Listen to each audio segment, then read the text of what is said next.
Hello and welcome to For the Bat, the Gotham podcast. Your guide to the TV show Gotham and all things Batman. I am Phil, Kelly's here, Tyler's here, and just prepare yourselves because once again, that's right, Catherine herself is here, Leslie Hendrix, to talk to us.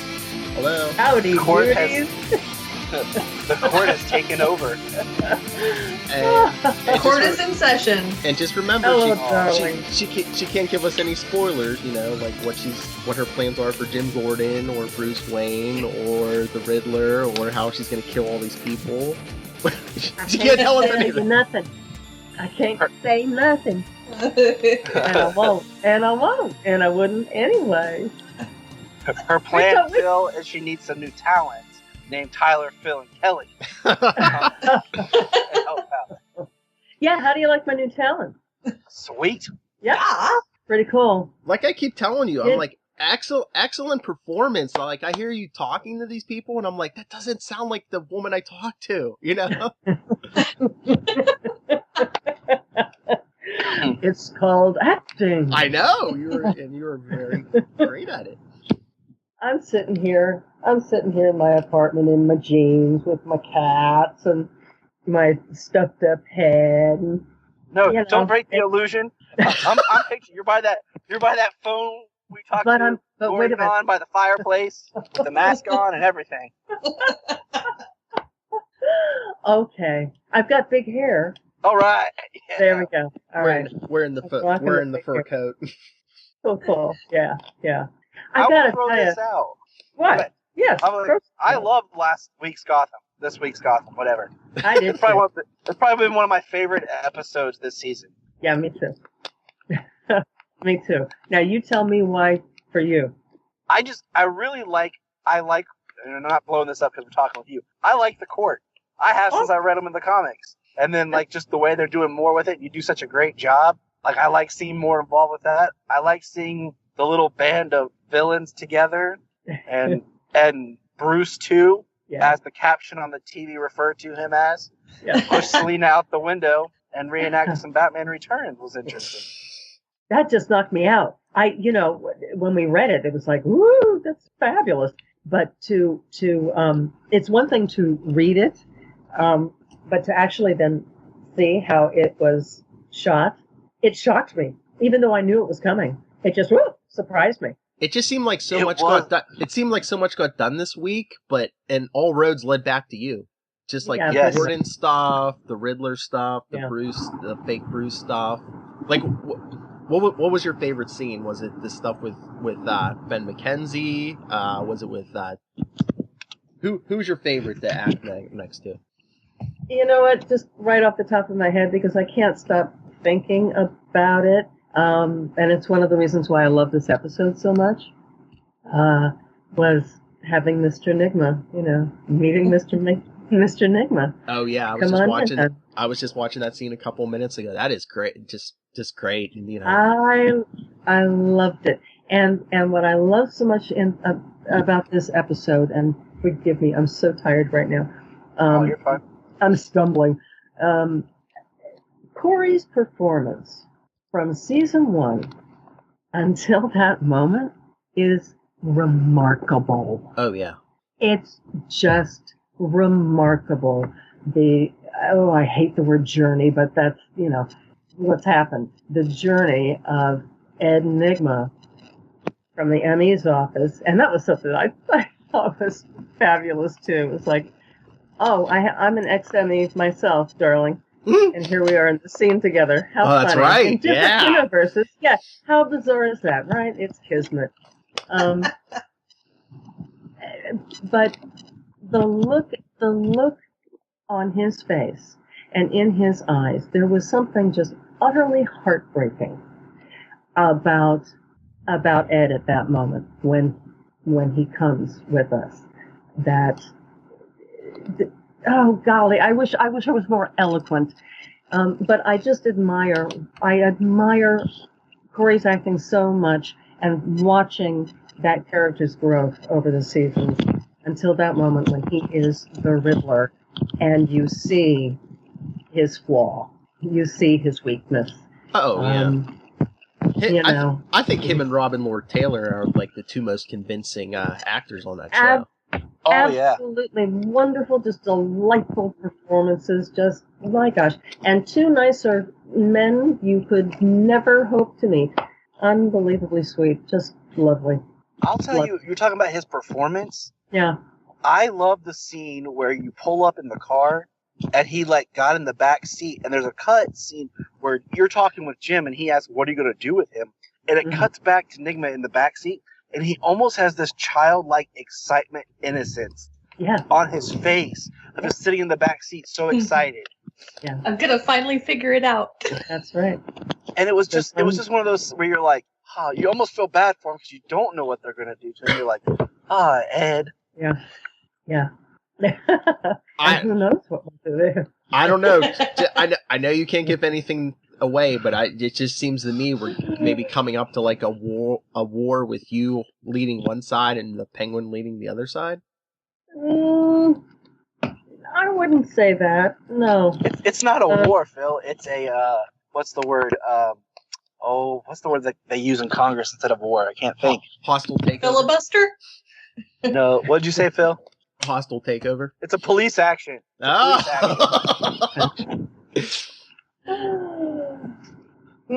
it's well, this Monday you'll find out a lot more. Sweet. Ooh. Yeah. So you probably finished the season, correct? Oh yeah, we wrapped at the end of March. That's what I thought. So you know how the season ends. La, la, la, la, la. Well, I mean, yes, sir. I'm not asking for spoilers. Yes, you know how it ends. Phil, I told you how it ends. She needs more talons, and she starts recruiting. I know. And did you see Gotham got renewed for another season? So isn't that fantastic? Yeehaw! Oh yeah. Dig it. I like it more and more and more as it evolves. I must say, yeah. I feel like we're in the third season, and like people talk about how the CW shows have like an issue in their third season. Yes. And I feel like with Gotham, each season has progressed to something better. There's been a steady incline, if you watch from the first to now, of just upward progression. Mm-hmm. It's interesting. I would be fascinated to know how much of this evolution has been, how much of where the show is now was actually planned back when the show began. You know what I mean? Mm-hmm. That did they have a long game in mind of going, okay, this is where we're starting, and this is the look, and this is the feel, and this is the sort of show it becomes, and then by the time we get to this plot line, this is what, you know what I mean? Well, I think it's like any form of art. You know, you start off with a certain direction in mind, but sometimes the art takes it itself. You know, starts directing you, and yeah, absolutely, yeah. And I feel I'd love to know which is how much it is for which. Mm-hmm. I feel with this show, like if you go back and watch the first season, and like we made jokes about how Barbara really didn't have much to do. We had characters, Montoya and Alan, that just kind of phased out. And I feel like with this show, they found what worked, what actors brought the best to the characters. And I feel like they started developing more with those people and kind of starting to mold more story. Because, I mean, we know that originally the concept was supposed to be about Jim Gordon, like the police side of what goes on in Gotham. And then it became about young Bruce and everything. So I feel like it's just been more of that. What works, what connects, we're going to keep working with that. Right. That's my 2 cents. Or who knows? You know? I mean, maybe they have, I don't know. I have no idea. All right, important question. Did they let you keep the mask? Oh, no. Isn't that a bummer? Those masks are awesome. Aren't they? They're wicked cool. I gotta say, they're really cool. They're hard to talk in. They're a little bit hard to talk in. They kind of slip down on your nose, and so it kind of makes you sound like you got a cold. No, then I'll fit right in. There you go. Yet another reason why you should be a member. I'm in. I'm done. Now, I listened to your interview with Phil the first time. Like I said, I was jealous because I didn't get to be part of it. And like, I love the mythology with the court, and I really hope they expand it more. I cannot remember, and I apologize for backpedaling, but how familiar were you with the concept of the court before you took the role? I had I had just read the Court of Owls about a week, maybe 2, before I got the audition. Out of nowhere, my kid went. It's coming back to me now. Yeah, I remember you telling that. Yeah, my kid had the book, and he just went, "This is so badass, Mom. You've got to read this. You'll just love this." And I went, "Okay." And I ran a 5K today, so I'm out of it. Oh, did you really? Awesome! Did you really? Yeah, for work. Rock on! Oh my gosh, I love it. I love it. I would love to be able to get up to the point of running a 5K. I'm back to having to trying to limp a mile. Mine was a walk, jog, fast-paced walk, jog, walk. But I did it. Cool. That's awesome. There you go. That's what's important. I thought, what would Batman do? You're in shape. You're better in shape than most of the GCPD. So there you go.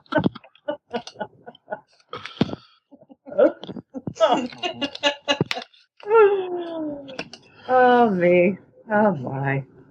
What are we talking about? Secrets and lies. And the Court of Owls. So I read the book about a week or 2 before all of a sudden I got this audition, and it didn't say anything about the Court of Owls. It didn't, it doesn't give you any giveaways like that on the breakdown. I think she was described as a corporate killer. Makes sense. But when I saw, it's between her and Bruce, and I started putting 2 and 2 together, and I went, I think I know who this is. So yeah, it was pretty thrilling. It was sort of like, there's your kismet for you. So, look who Mommy gets to play. Yeah, those lovely moments of synchronicity are just, I love it when that happens. I love it. I love it, love it, love it. So, now, this question's towards you, and I know Phil will be happy. Have you ever read any of the Nightwing books that tie in with the Court of Owls? No, I have not. And that's on my list. I would love to see that mythology explored with... I just think there's a richness with the court that I would like to see explored more. Yeah. Well, I think they're doing more on the show, because that's what I was about to say, is it seems like in the comics, they're more like just like a bunch of, you don't get names, it's just a bunch of faces and stuff. Here, you actually get one central figure, and it's you. Yeah. Yeah. Yes, it is. It is so much fun. I cannot tell you how much fun it is. I can just imagine. Oh, honey, it's such a blast. It's such a blast. I'm grinning like an idiot right now, just thinking about it. Getting to strut around in those fabulous clothes, my Lord, and look like $1,000,000 with my hair, just an architectural work of art, and there's a dog. That would be my dog wanting to go outside. But do you like it, or is it a bummer that most of your scenes take place in almost complete darkness? It's you're either sitting in the dark room by a fireplace, or you're outside with an enigma in the middle of the night, abducting somebody, and always with atmospheric haze, always with the fog going. Yes, there's no sunshine in Gotham. What are you talking about, Phil? There's no sunshine. That's smog. I love it. Are you kidding? I adore it. Being the sunshiny people, they're the boring ones. Give me the dark, shadowy, twisted, tormented characters. Those are the ones I like. Yeah, I guess if you're the big evil figure, you have to have a lot of dark scenes in the dark. That's right. That's right. You don't want to shine the light on that, darling. At least not yet.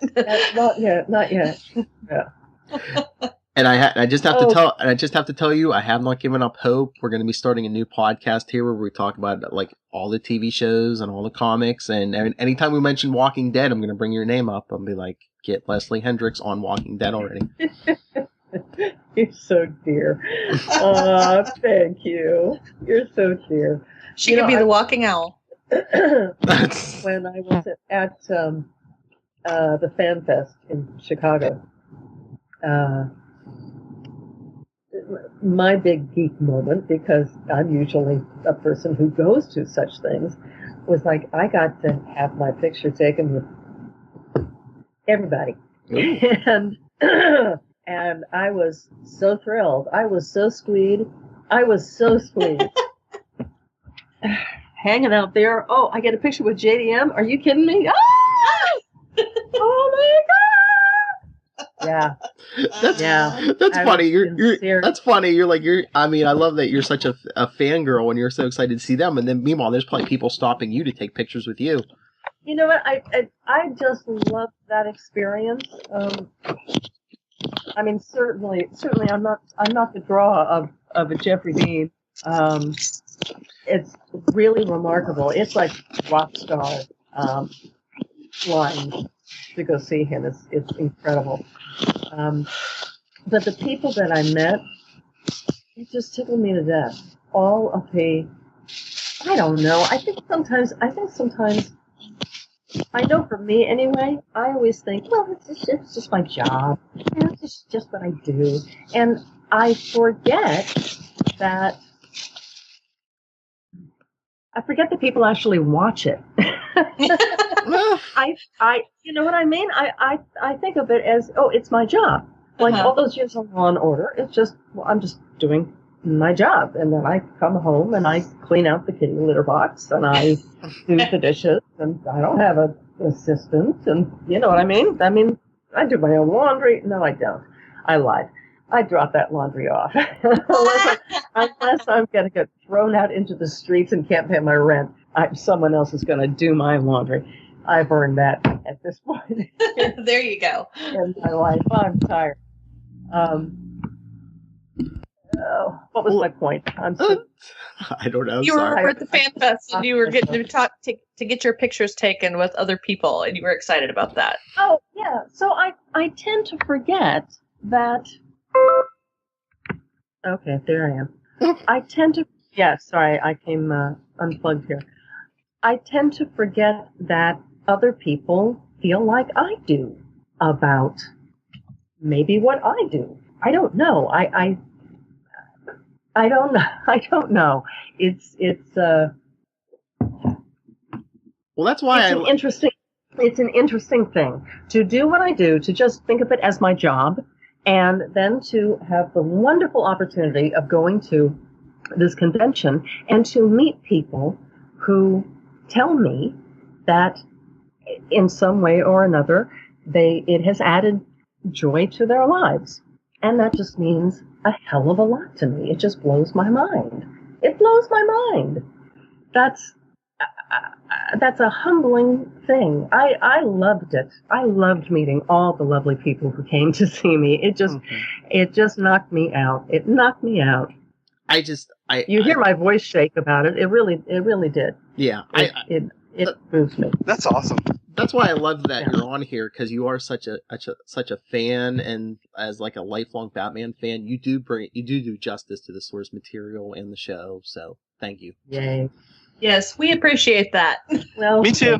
I know that I appreciate it. I probably sound absolutely nuts tonight because I popped up on allergy medicine and I'm tired. So I'm going to say good night now and I'm going to go to bed. She's hitting that Benadryl pretty hard. Yeah, I'm kind of out there. Yeah. All right. Well, thank you so much for talking to us again. And thank you. I can't wait to see. It's my pleasure. Can't wait to see what you have coming up on the show. I can't wait for you to see it either. And hopefully we get to meet you at some fan fest sometime soon. Yes. That would be fabulous. I would love that. That would be awesome. All right, y'all. All right. All right, get some sleep. Thank you. I'm gonna hit it. Good night. Sweet dreams. See, how cool was she? Awesome.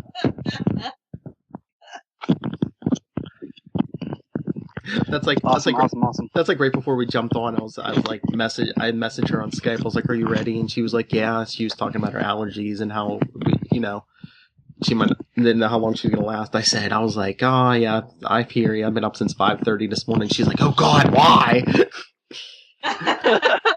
Yep, same here. I wanted to say, day job. Sadly, yes. Oh, like, sleep?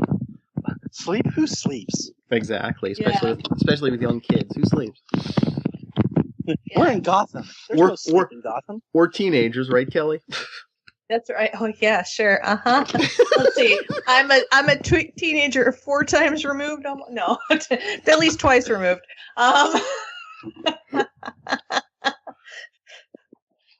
Let's see. I'll be 46 this year. Nice. All right. So let's hit some of the stuff we didn't hit with Leslie. Yes. Yeah, the Enigma stuff was cool, but I mean, what was with his like hideout? They looked like he was in a disco museum or something. That's how he rolls, man. Bright and shiny. I kind of wondered if that was Penguin's old place. I don't know, maybe. But it was a hotel. It looked like it because it had one of those baggage carts. Mm-hmm. So I don't know what hotel would be around, but it looked like an old Art Deco hotel where, that kind of joint. I'll tell you what. I just like seeing Firefly, Mr. Freeze, Poison Ivy, the Penguin hanging out together. And having a family. That's what I was saying. Yeah. I think there's some kind of conflict about to come because Penguin seems like he's amassing an army. Catherine scooped up Riddler this week, so I'm thinking there's some kind of armed conflict coming. Just think about this for a second. Mr. Freeze, Poison Ivy, Firefly, the Penguin. Yes. The Court of Owls, the Riddler, and the creation of Catwoman were all in one episode. That's what I'm saying. There was so much packed in this episode, and like just about everything led back to her. And really not a ton of action either. That was interesting too. Uh-huh. And then that adult word. And then that adult word I can't say on this podcast known as Leslie Tompkins. Oh yeah, the one you texted me the other night. You said you and Jania were saying she was, yeah. I mean, Jania's like, God, what is wrong with her? I'm like, I know, right? I know, man. Jim's probably like, like, I should have let him stab you. Yins were like really calling her female genitalia, man. Jeez. I know. Like, she is just like beyond redemption almost. I'm like, holy crap. I'm rooting for Barbara to come back now. I'm trying for Jim at this point. I'm trying to understand, like, she, in her eyes, Jim was jealous and killed her husband and stuff. But I mean, I think it all goes back to the Lilith Hellfire theory, where Lilith said that, if you have coitus with Jim Gordon, it drives you crazy. That very well could be. So look at your favorite this episode, Stabby Babs, Tyler. I know. And then I told Janine we were watching. I was like, Butch is like the good bad guy. Like, he's the guy who's like, I'm a criminal, but I'm an honest. I got morals. Moral criminal. I just want to steal and do stuff, but I'm still a good person. Everyone else is like crooked and ruthless. Well, he's in love with Tabitha, and he's like trying to, get a divide going between her and Babs, and speaking of Tabitha, did they like vacuum seal her in her outfits? I mean, good Lord. Yes, they did. Mm-hmm. Maybe it's painted on. I know, it doesn't look like she can breathe. Because didn't they say, what was that, Batman Returns, that Michelle Pfeiffer, didn't they like do something like that where they like suck the air out of her in that suit? Well, I would think they would almost use a heat gun. Yeah, no, I think it was something where they sucked the air out where it was so tight she could only stay in it for so long, literally. Yeah, that's just not healthy. That would not be fun. They'd be like, hey, wear this. And roll, shoot. We only got 5 minutes and she's going to pass out. Go. And speaking of Batman Returns, we got, like you were saying before, Tyler, the Catwoman scene. But I like this a lot better. Yeah, but there's my favorite little Batman fan. Are they kind of going the supernatural route then kind of? I mean, they really didn't call it out in the movie or that, but it kind of seemed that way. Like in the movie, like they had the whole thing where like the cats are nibbling on her, and she's kind of like going like her mind is going like all like schizo. And I don't know, like in the movie, I just didn't care for like the cats kind of eating her. But this was cool because it was like the cats were just coming to her, like they're being summoned. Yeah, I'm willing to give it a chance. I'm willing to give it a chance, just as long as she doesn't wake up as like Halle Berry. She wakes up and goes back and like trashes her apartment and screams about Bruce too. But when she wakes up, she knows clone Bruce isn't real Bruce. Right. She gonna smack him around. Oh. And Clone Bruce, we didn't even talk about it. He's got an expiration date. I saw that coming. I mean, how many times? Yeah. Especially in comics, clones usually don't last too long. And especially that Hugo Strange clone. It's just like, the actors don't last too long either. Oh. Look at the poor guy on stage. I know, that was one of the things I was going to ask Leslie Hendrix. I'd be like, how great is it? Like remember when we talked to Todd Stashwick? He was great, but he was only on there a couple of times and they killed him off. I mean, Leslie has a big part. She's like the big evil. I mean, she's kind of eclipsing like Riddler and Penguin and the rest of them. Yes, she is the big bad. As I say, who? She's, oh, you mean those side characters. Yeah, the small, not me. But yeah, I mean, I said it last week and I'll say it again. We need to get that, what is her name? Maggie Gyllenhaal, the one who plays Poison Ivy. Oh my God, I love her performance. I love how she so plays it so beautifully innocent. Yeah, like she's a child, like she has the mind of a child. Yes. And it just comes off realistic though. It does. Like it doesn't come off where it's like, oh, that feels forced or she's trying too hard or whatever. Hey Pengy, right. Pengy, look at this. Don't call me Pengy. He's like, don't call me. Be nice to me.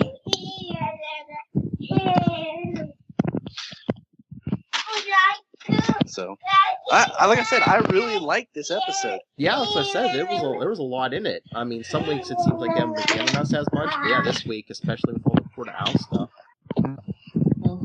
Some weeks it's like, all right, Jim Gordon stood around and stared at people. And scene. And I love it's like, oh, Uncle Frank's dead. Oh, okay, yeah, he shot himself. Okay. And how much do you like Mr. Mayor eat the donuts? The crullers. They were crullers. They weren't donuts. Yeah. Oh my gosh. Oh, yeah. And who would eat donuts from an unknown person? The mayor of Gotham. Because Gotham is so wholesome. And then the pills with the question. Oh, yeah. Oh, that was awesome. I'd love to have some of those Tic Tacs. I wonder how long you took painting those on there. They probably stamped them on. Probably.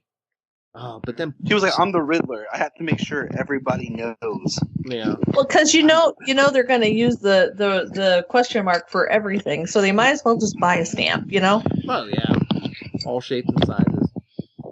Yes. But then stupid Bullock, they take the mayor to the hospital and he like walks. Jim's like, "Stay with them," and he does.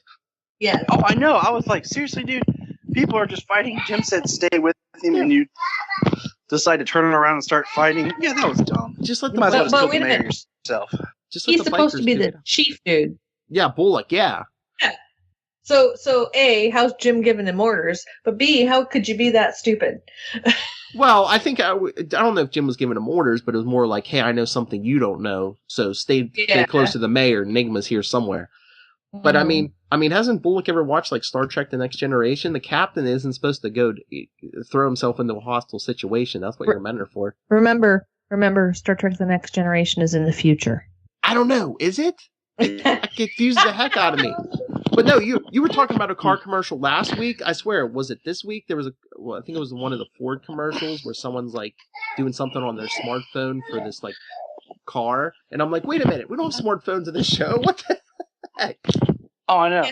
Last week was the happy music after Penguin just killed the guy. Mm-hmm. Oh, can we? I love when Penguin's like, "You want? Look, I'll throw in your boss just I'll kill your boss just to sweeten the deal. And Firefly's like, no, I'll do it. And just like threw the molten metal in his face. It was awesome. Oh, but that's every part of this episode was awesome. But yeah, we were talking about Firefly and Mr. Freeze. Where was Mr. Freeze hiding out? Was he in the Arctic? Yeah, you didn't know how close he was to Bruce. That was the thing. Yeah. Bruce, like, if he just would have went a little bit farther, they would have found Bruce. Yeah, if he just would have went down the street to Non the Parbat, Iron Fist is Kunlun is down there. They're all down there. We're up there. See, I find it fascinating that, like, they sent Bruce there for a reason, and what the court has planned for him. They're not trying to kill him. Well, yeah, so it makes me kind of wonder what. Well, that's what I said. I think they knew the clone had an expiration date, so I think they're trying to program Bruce to be like, well, at least to work, where they can control him. But maybe they're trying to make him like the ultimate talent, and some of that training is going to come in handy as Batman. They got something interesting planned. Oh yeah, because they obviously they want him alive for some reason. So they can take his money. Yeah, exactly. Or they can, they could tell him, use your company to do this, do that. One of the richest people in Gotham, and you're gonna have them under your control. At least they think so. And how dense is Alfred? Bruce, let me win. I'm lovesick, Alfred. Oh, okay. Well, I think he's testing the waters because he knows something's up. After that first episode, the shepherd's pie and everything. I hope so. Right. And and then once Selena wakes up, comes back from the dead, she's gonna fill him in on the rest. So I swear, at the end of like every season, those two like team up. So there's gonna be another team up coming. Alfred's best mate is a teenage girl. Remember, like the end of every season, it's like Bullock, Gordon, Penguin, Alfred, Selena, the butler. All right, cop, criminal, and a butler. Yeah. So I just wonder if they're gonna team up with Penguin and his flunkies to like fight the court. They'll just sit back and watch. They'll be like, yeah, all right. They'll be like, whoever wins, we start shooting them. All right. So, is there anything else we didn't cover this episode? No, I think we got it, man. I think we're dope. All right. I think we pretty much covered it. All right. So, I guess that's it. So, I guess we're getting out of here then? Yeah. If the sun's down, there's crime to fight, Phil. That's right. Well, then let's do social media. Like I was telling Leslie Hendrix, I'm sure you've heard already, because I won't shut up about it. Before the bat, after this season, we won't be here, but you can follow us to Capes and Lunatics, where we'll be reviewing Gotham and all the other TV shows and comic books and movies and anything we want to. Follow us on Facebook, Capes and Lunatics Podcast. Twitter is @CapesLunatics. We're on Instagram. We're on Pinterest. And you could email us, capesandlunatics@gmail.com. And we're even going to have a voicemail. So call in, especially those of you who like the puns. I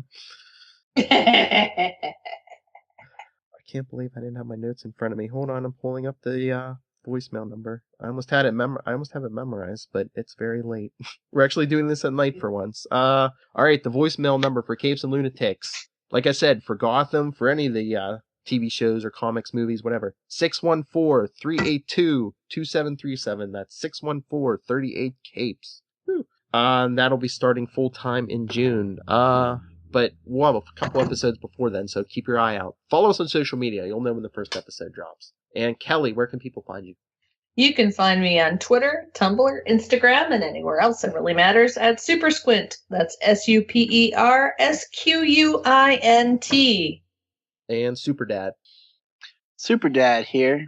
And speaking of which, I already got my Father's Day present. Wow. All I asked for was it's like the biggest. I wanted the Superman shirt that had the symbol and said Dad on it. Mm-hmm. And we were at Target, and Target had it. And I just went ahead and got it while we were at Target. And I'm like, Janina's like, Happy Father's Day. Oh. No, like, I saw Janina, and Janina is like, just get it now. She's like, because our luck, we'll try to come back and it won't be here. Well, for that faithful day. I'm pumped for it. You got 2 kids. That can be from one, and then you get one more present later. Yeah. But you can find me at JTYPatrick on Twitter and basically anywhere. And then I, too, will be joining the Capes and Lunatics. And you can find me there doing crazy things. But my little Robin is calling for me. He needs to go to bed. All right, then I guess it's time to get out of here. All right, join us next week. Like we said, we'll see what Leslie Hendrix is up to, controlling most of these characters on Gotham. So until next week. Well, once again, thank you, Leslie Hendrix. And until next week, same bat time, same bat channel. Same bat time, same bat channel.